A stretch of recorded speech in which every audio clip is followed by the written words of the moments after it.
So you've heard the myths, right? Tarot is too mystical, too complicated, and if you pull the wrong card, you'll accidentally summon a demon. Spoiler alert, none of that is true. We're turning those scary stories into cozy truths, and by the end of this video, you'll see that tarot is just as fun and easy as your own intuition. So let's dive in and have some fun. Hi boo, it's me, your medium bestie, the Death Fairy, certified death doula, and your spirit guide to the other side. Ding! I make spirit connection easy. Today we're talking about how to read tarot, even if you feel like you're not spiritual enough, or you're too new to it, or you might summon something. You won't, I promise. So most people, they'll buy a deck, they'll open it, and then they'll panic. They'll be like, now what? What do I do with this deck?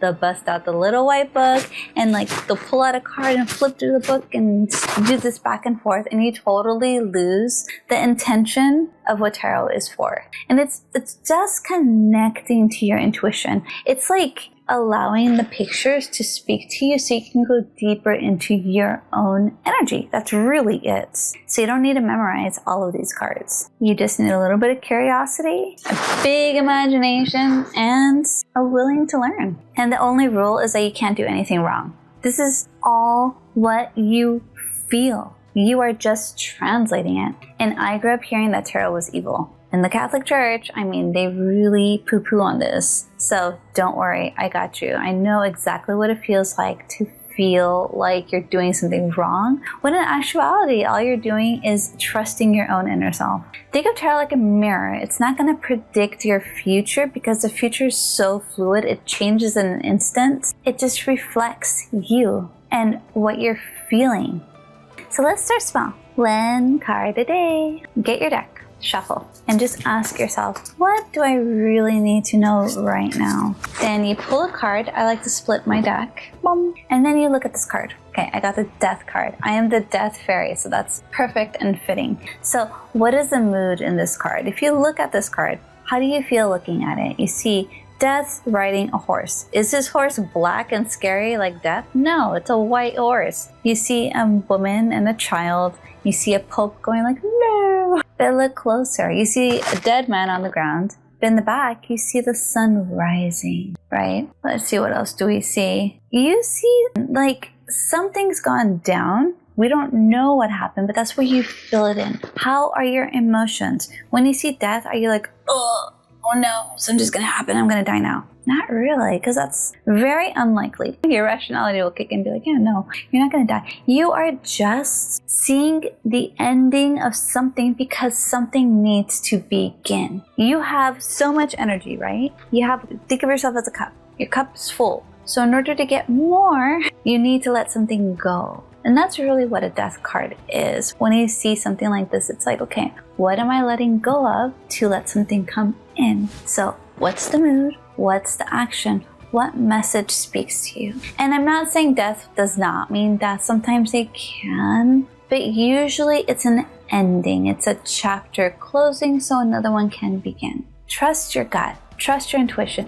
And if you need some help, I made 2 other videos going into the major arcana, which is this one, and going into the minor arcana, which is this one. And they're really helpful. They teach you how to read tarot in a fun and intuitive way, just to go more in depth. I'm going to keep this one simple though. This video is going to just show you the basics, how you can start when you're a beginner. Essentially what you're doing when you pull a card a day is you're training your intuition day by day. Well, you're training yourself to trust your intuition, right? You pull a card, you read it. It's funny, I just pulled the Death card. Now I pulled the Fool. The Fool is the first card in the deck. This is us. We are 0. And look how happy he looks. He let the stuff go. And now he's like, hello. He can be himself. He feels so free, so young. The dog is like, no, come back to Earth. And the little guy is like, no, I want to be free. So tarot is a story, and it's essentially telling you your story. Pretty cool, right?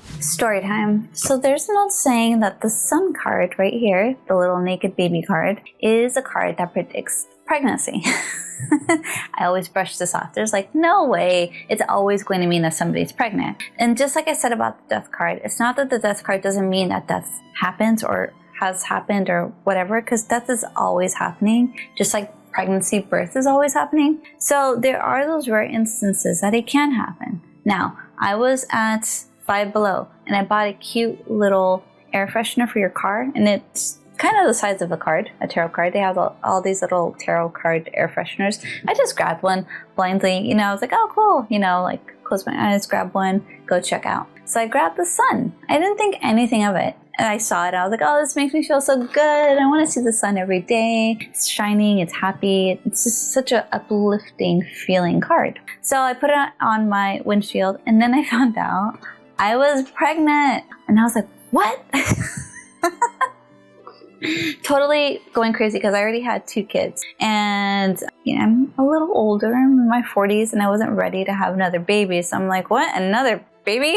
Well, yeah, it happened, and I just thought it was so funny. I'm like, of course, universe, guides, whoever, God, right? Of course, I get this card on the day that you're telling me that I'm pregnant, and that I equate that to like a spirit synchronization. It's like a literal sign from spirit saying like, hey, heads up, this is happening. So that's a cute little story, and I just wanted to share it because tarot has that fun little way of playing with you. You'll pull a card, you'll think nothing of it, and then later on it really makes sense. So not trying to scare you. I'm not saying every time you pull the sun you're gonna get pregnant. I've been doing tarot for years. The amount of times I have pulled the sun like crazy, I didn't get pregnant every time. It's not like the card made me pregnant. It was more like an intuitive message that made sense. And that's really what it is. Moral of the story, don't overthink it. Spirit will speak no matter what. There would have been other ways for me to find out I was pregnant, not just through tarot. That was just a cheeky little way, spirit synchronization,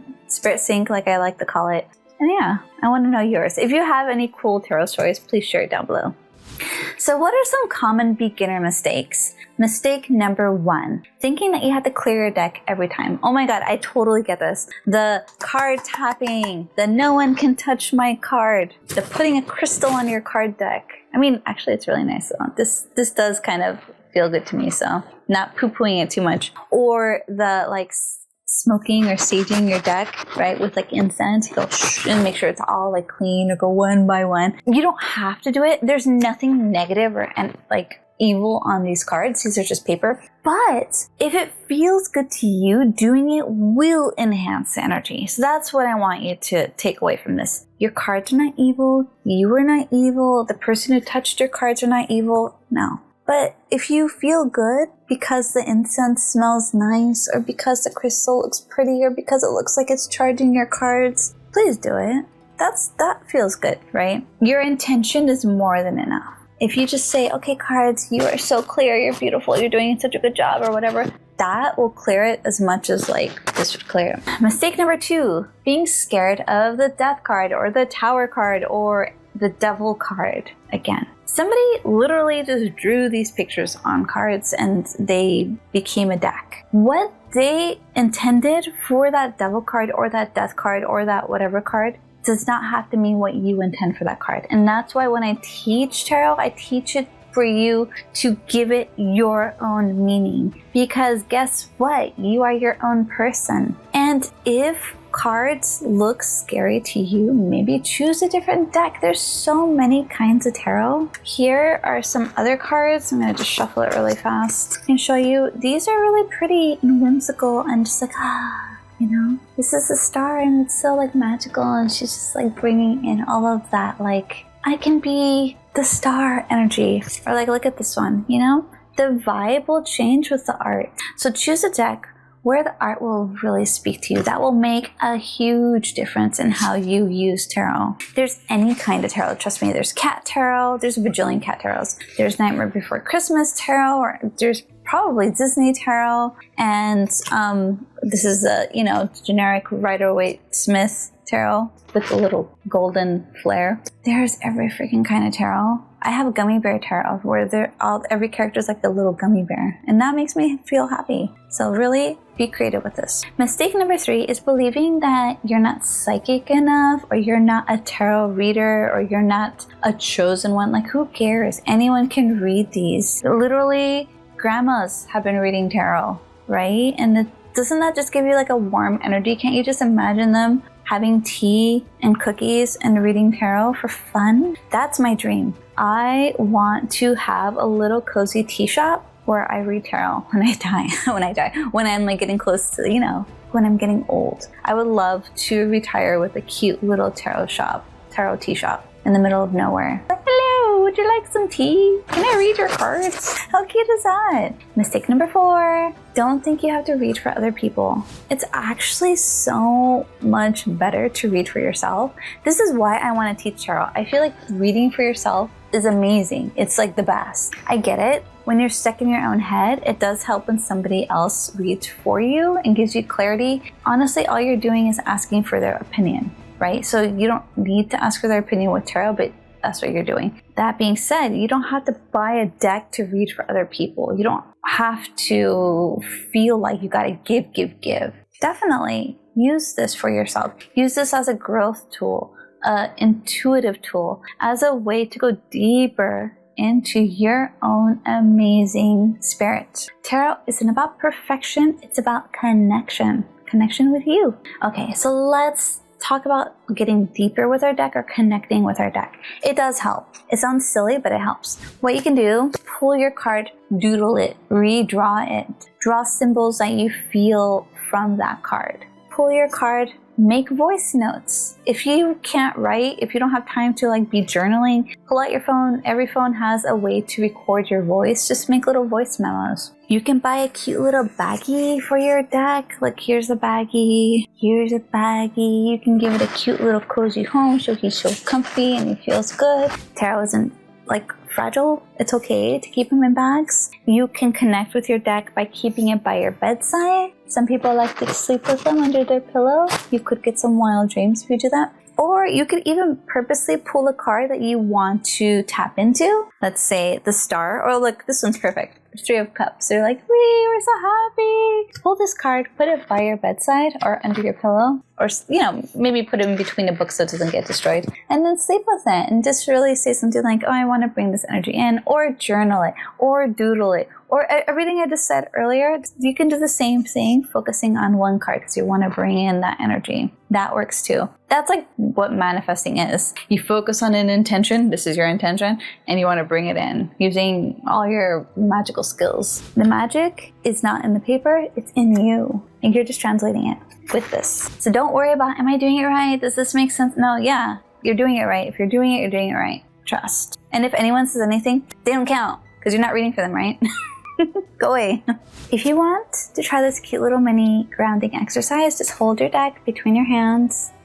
Ground yourself by bringing your awareness into this current time. Now focus on your cards and see the cards as well, bringing their awareness in the current time. Like, invite them, like, okay, I'm grounding with my energy. Why don't you ground with your energy? And then why don't we ground together? Just kind of, again, focusing on bringing your energy into this current time, your awareness. You can even tell yourself, I'm holding my deck. That helps. I feel my feet on the ground. I feel my sit bones on whatever chair you're sitting on, or if you're standing, whatever. Just tell yourself what you're doing right now. I am grounding. And just really connect with your cards. Then you can open your eyes and then start reading, and then put your cards away and just know that they're grounded for next time. So you already have all the wisdom that you need. These are just helping you understand that wisdom, tap into that wisdom, right? You're just reading your intuition with really pretty pictures. Tarot is not here to test you. The universe is not really here to test you. Can you imagine? It's really here to guide you. You are testing yourself. You're putting yourself in that little bubble of that corner. Don't limit yourself. Tarot, if anything, is freeing you because you're understanding more. So just pull a card, see how it resonates with you, put it back. And if it doesn't resonate with you, put it back and just say, yeah, no, I'm not really feeling that right now. You have freedom. Trust. And if you want to learn even more in a cozy, no pressure space, please join me in my free community, Spirit Connection Made Easy. Link is down below, where literally I make it easy. I have a 7-day Spirit Connection challenge that just layers on every day, little by little, what you're going to learn from it. No pressure. Spirit Connection should be easy, and it should be taught, and it should be free. So yeah, I got it. We can read tarot together. We can connect to spirit together. I would love to know your stories, where you're coming from, and why you want to connect to spirit too. Don't forget to check out my other tarot videos. I'll link them down below. My heart is with you. You got this, boo. I am so proud of you for wanting to tap deeper into your intuition, deeper into your spirit, and connecting to your spirit loved ones. And remember, spirit is calling. Will you answer the call?